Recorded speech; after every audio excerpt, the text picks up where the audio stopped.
생각의 지혜 28일차 시작하도록 하겠습니다. 오늘의 주제는 몸과 마음의 관계입니다. 육체적인 건강과 정신적인 건강, 아주 밀접한 관계가 있겠죠? 그것이 어떻게 연결되어 있는지 한번 읽어보도록 하겠습니다. 오늘날에는 육체를 치유하는 데 몰두하는 서로 다른 여러 학파가 있는데 이 사실은 신체적인 고통이 널리 만연하고 있음을 보여준다. 사람의 마음을 위안하는 데 전념하는 수많은 종교가 있는 것은 정신적인 고통이 그만큼 보편적이라는 것을 나타내듯이 말이다. 이러한 각 학파는 설령 악을 근절하지는 못할지라도 고통을 줄이는 데 효과가 있는 한 존재한다. 많은 종교가 있음에도 불구하고 죄와 슬픔이 여전히 남아있는 것처럼 육체의 치유에 전념하는 모든 학파의 노력에도 불구하고 질병과 고통의 현실은 우리 곁에 남아있다. 질병과 고통은 죄나 슬픔과 마찬가지로 너무 뿌리가 깊어서 일시적으로 완화시키는 방책으로는 제거될 수가 없다. 우리의 병은 마음속에 깊이 뿌리를 내린 윤리적인 원인을 갖고 있다. 그렇다고 해서 내가 물질적인 조건은 질병에서 아무 역할도 못한다고 생각하는 것은 아니다. 물질적인 조건은 인과관계의 연쇄에서 여러 요인으로서, 즉 수단으로서 중요한 역할을 한다. 흑사병을 옮긴 세균은 불결함의 도구였고 그 불결함은 1차적으로 도덕적 질병이다. 물질은 눈에 보이는 마음이며 우리가 질병이라고 부르는 육체적 혼란은 죄와 관련된 정신적 혼란과 인과관계에 있다. 인간은 정신적 부조화와 육체적 불안의 상태에 처해 있다. 신체는 마음의 이미지이다. 그러므로 숨겨진 생각들은 신체 안에서 눈에 보이는 특징들로 나타내게 된다. 내면의 신체는 내면의 생각에 따라 작용하기 때문에 지금보다 훨씬 진보한 미래의 과학자는 모든 신체적 질병을 정신 속의 윤리적 원인과 각각 대응시킬 수 있을 것이다. 많이 증명이 되고 있죠. 정신적 조화 또는 도덕적인 건강은 신체의 건강에 이바지한다. 신체의 고통을 겪는 어떤 사람이 도덕적이고 조화로운 원칙들에 자기 마음을 맞추기 시작한다고 해서 반드시 고통이 금방 치유되는 것은 아니다. 정말로 한동안은 신체가 전환기의 위기를 맞고 이전의 부조화가 남긴 결과들을 털어버리는 동안에는 병적인 상태가 오히려 강화되는 것처럼 보일 수도 있다. 사람이 정의의 길에 들어서자마자 완전한 평화를 얻는 것은 아니고 드문 경우를 제외하면 고통스러운 조정의 시기를 통과해야 하는 것처럼 역시 드문 경우를 제외하면 그 사람도 완벽한 건강을 즉시 얻는 것은 아니다. 정신적인 재조정뿐만 아니라 신체적 재조정에도 시간이 필요하다. 그가 아직 건강을 얻지 못했다 해도 조만간 건강을 얻게 될 것이다. 때때로 신체적 고통은 정신활동의 자극제가 된다. 사람은 질병에 걸린 상태에서도 행복하고 강하고 유능할 수 있다.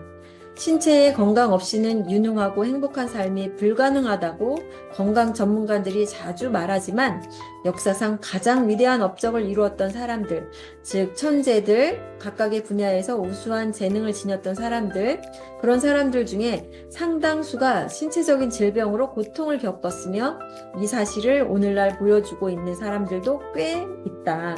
때때로 신체적 고통은 정신활동에 자극제로 작용하여 정신의 작업을 방해하기보다는 오히려 돕는 경우가 있다.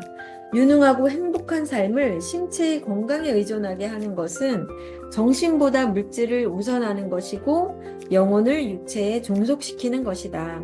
강건한 정신을 지닌 사람들은 설령 어떤 병에 걸리더라도 그들의 신체적 상태에 신경을 많이 쓰지 않는다. 그들은 그것을 무시하고 마치 아무 일도 없는 것처럼 계속 일을 하면서 살아간다.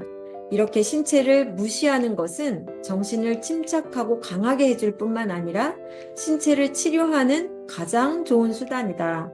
우리가 완벽하게 튼튼한 신체를 가질 수는 없다 해도 건전한 정신을 가질 수 있고 건전한 정신은 건전한 신체에 이르는 가장 좋은 길이다.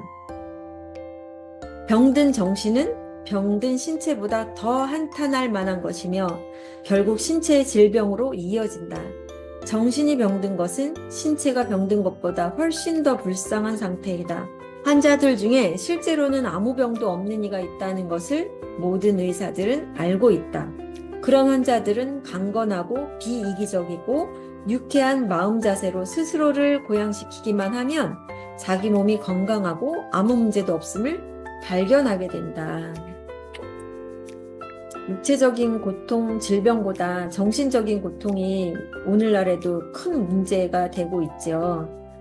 그래서 이런 생각의 지혜와 같은 책들을 더 많이 읽고 강하게 나를 만들어가는 게 중요하다는 생각을 할 수밖에 없죠. 네, 이어서 보겠습니다. 자신의 사소한 고통과 질병에 신경을 많이 쓰는 것은 나약한 인격의 징후이다. 그런 것에 대해 생각을 많이 하면 그것들에 관해 자주 말하게 되고, 그러면 그것들이 더 생생한 인상을 마음속에 남기게 되고, 그 후엔 신체를 애지중지 아끼는 것 때문에 정신이 조만간에 나약해진다. 불행과 질병만큼이나 행복과 건강에 유념하는 것도 쉽고 그것들에 관해 이야기하는 것도 마찬가지로 쉬우며 그렇게 하는 것이 훨씬 더 유쾌하고 이롭다. 아프다 소리보다는 좋은 걸 자꾸 얘기하라는 거죠. 이렇게 말해보면 어떨까 하고 예시가 나와 있습니다. 그렇다면 행복하게 살자. 우리를 미워하는 사람들을 미워하지 말고 우리를 미워하는 사람들 사이에서 미움 없이 자유롭게 살아가자. 그렇다면 행복하게 살자. 아픈 사람들 사이에서 질병 없이, 아파하는 사람들 사이에서 질병 없이 자유롭게 살아가자. 그렇다면 행복하게 살자. 욕심 많은 사람들 사이에서 욕심 없이, 욕심 많은 사람들 사이에서 탐욕 없이 자유롭게 살아가자. 라고 자꾸 이야기하라는 거죠. 긍정의 말이 나를 더 건강하게 할 수 있다. 육체를 치료하기 전에 육체를 초월하라. 도덕 원리들은 행복의 토대일 뿐만 아니라 건강을 위한 가장 안정된 토대이다. 그것들은 품행의 참된 표준이며 삶의 모든 사소한 일까지 포함한다. 육체를 치료하는 것보다 육체를 초월하는 것이 더 낫다. 육체의 포악한 지배를 받는 것이 아니라 육체의 주인이 되는 것, 육체에 영합하지 않는 것, 육체를 잘못 사용하지 않는 것, 절대로 육체의 요구를 덕보다 우선하지 않는 것, 육체적 쾌락을 절제하고 적절히 조절하는 것, 그리고 육체적인 고통에 압도당하지 않는 것, 한마디로 말해서 강력하고 균형 잡힌 도덕적 능력 속에서 살아가는 것, 이것이 육체의 치유보다 더 낫고 또한 안전한 치유 방법이며 이것은 마음의 활기와 정신적인 평온의 영구적인 원천이다.